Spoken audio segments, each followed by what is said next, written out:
सकाळपासूनच वेगवेगळ्या कार्यक्रमाच्या माध्यमातून तुमचा वाढदिवस साजरा होतोय। सकाळी आम्ही एका कार्यक्रमाला उपस्थित होतो। त्या कार्यक्रमाचं महत्त्व असं होतं की युवकांसाठी रोजगार मिळावा आणि त्या रोजगार मेळाव्याच्या माध्यमातून सर्वसामान्य माणसाला कशा पद्धतीची आयुष्याची भाकरी देता येईल याकरता आपण जो आज सकाळपासून जो कार्यक्रम केला त्याबद्दल मी खऱ्या अर्थाने धन्यवाद देतो।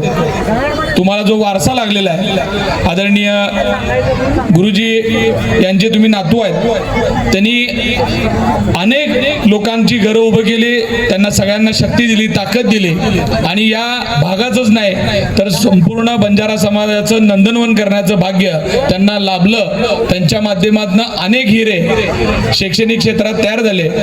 आज तुम्हाला आदरणीय एकनाथजी शिंदे साहेबांनी खूप मोठी संधी उपलब्ध करून दिलेली आहे की तुमच्याकडे असलेली जी काय